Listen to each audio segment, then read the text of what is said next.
हाँ, समीकरण के क्षेत्र में हम लोग अब कई तरह से हल करना सीख गए हैं, लेकिन कुछ ऐसे भी समीकरण होते हैं जो ax plus B Y plus C equal to zero के रूप में नहीं होते और वे भिन्नात्मक रूप में होते हैं। उनको हल करने में बच्चों को थोड़ी सी परेशानी होती है।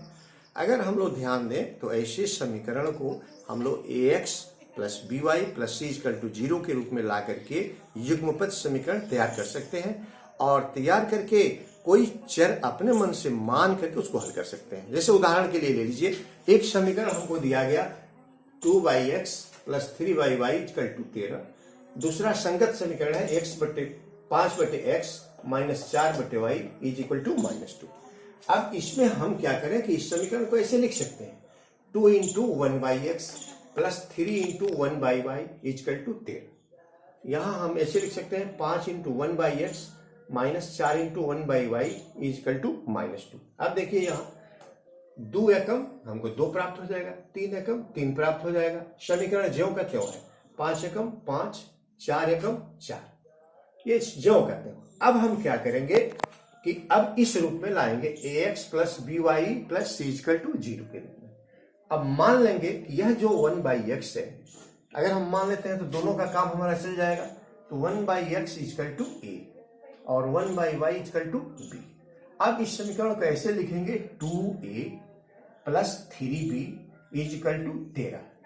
यहां लिखेंगे 5a minus 4b equal to -2। देखिए यहां 1/y की जगह पर b लिखा गया है, 1/x की जगह पर a, यहां भी 1/x की जगह पर a, 1/y की जगह पर b, क्योंकि हम लोग यही माने हैं। अब इसमें से हम किसी पद को लुप्त करके उसका आंसर ज्ञात कर सकते हैं या प्रतिस्थापित करके ज्ञात कर सकते हैं या वज्र गुणन के द्वारा या आप ग्राफी विधि, जिस विधि से चाहे ज्ञात कर सकते हैं। हम लोग यहाँ विलोपन विधि का उपयोग करने जा रहे हैं। यहाँ हम देख रहे हैं कि एक पद माइनस में है, यहाँ एक पद प्लस में है। अगर हम इसको बराबर कर दें तो ये दोनों कट सकता है। तो हम ऐसा करेंगे कि इसमें हम 4 से गुणा करें तो ये भी 12 हो गया, इसमें 3 से गुणा करें तो 12 हो जाएगा। लेकिन शर्त यह है कि गुणा जिस भी संख्या से करना है तीनों पदों में करना है, जिस भी संख्या से गुणा करना है तीनों पदों में करना है। तो हम इसमें 4 से गुणा कर रहे हैं, 4 दूना 8 है, 4 तिया 12 भी, 13 चौका 52। यहाँ लिखेंगे कि यह तीसरा समीकरण फर्स्ट इंटू 4 करने से प्राप्त हुआ। अब इसमें हम 3 का गुणा करेंगे तो 5 तिया 15 माइनस 4 तिया 12 भी, अब माइनस 3 दूना 6। अब हम जब घटाएंगे इसको तो देखिए यहां यह घटाने की जरूरत नहीं पड़ रही है क्योंकि माइनस है प्लस है। तो जोड़े हम तो 15 8 23, एक कट गया और 52 में से 6 गया 46, इसलिए a बराबर 46/23।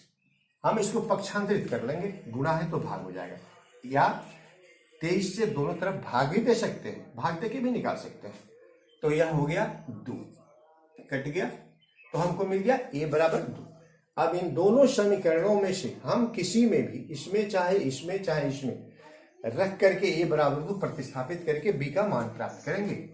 तो समीकरण सेकंड में a बराबर 2 प्रतिस्थापित करने पर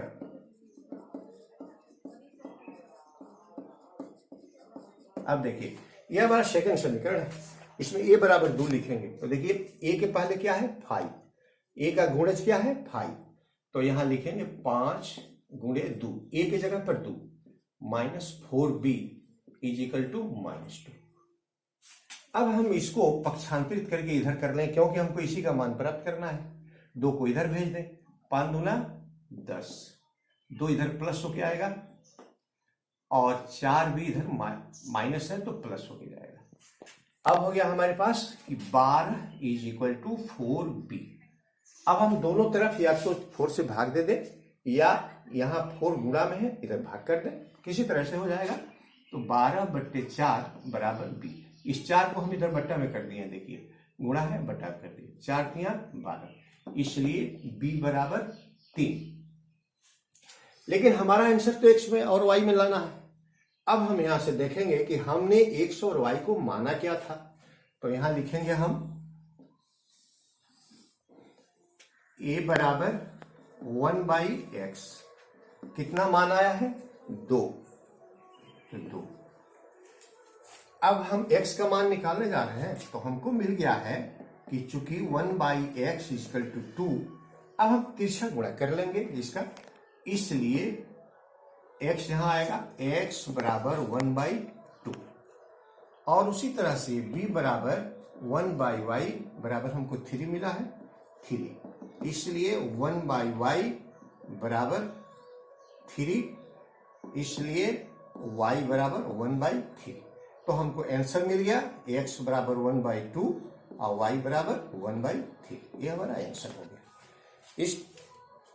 अब हम आपको 2 प्रश्न दे रहे हैं, इसको आप किसी भी जो बीजगणितीय विधि है या ग्राफी विधि है, किसी विधि के द्वारा आप हल करके देखेंगे हल हो रहा है कि नहीं हो रहा है। देखिए पहला प्रश्न है, सड़क के किनारे चिड़ियों की 2 टोली बैठी थी।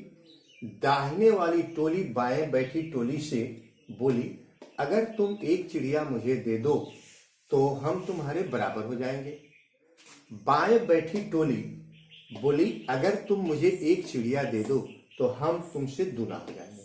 प्रत्येक टोली की संख्या समीकरण हल के किसी विधि द्वारा ज्ञात करें। आपको किसी विधि के द्वारा यह ज्ञात करना है कि दोनों टोलियों की संख्या कितनी कितनी थी, यानी कितनी चिड़िया प्रत्येक टोली में अलग अलग थी। तो इसको आप समीकरण के किसी विधि से हल करेंगे। पहले समीकरण तैयार करेंगे, फिर उसको हल करने का प्रयास करेंगे। दूसरा एक प्रश्न आपको दिया गया है, एक भिन्न 1/3 हो जाती है जब उसके अंश से एक घटा। फिर से इस प्रश्न को आप चाहते हैं दोहरा दें। एक भिन्न 1/3 हो जाती है जब उसके अंश से एक घटाया जाता है, और वह 1/4 हो जाती है जब हर में 8 जोड़ दिया जाता है। उस भिन्न को आपको ज्ञात करना है। इसके लिए भी आप ये पद समीकरण बना लेंगे, और किसी भी विधि के द्वारा, जिस विधि के द्वारा हम समीकरण हल करना सीखे हैं, किसी विधि के द्वारा हल करके आप उत्तर प्राप्त करेंगे। अगर कोई परेशानी होगी तो कमेंट करेंगे, हम मदद करेंगे।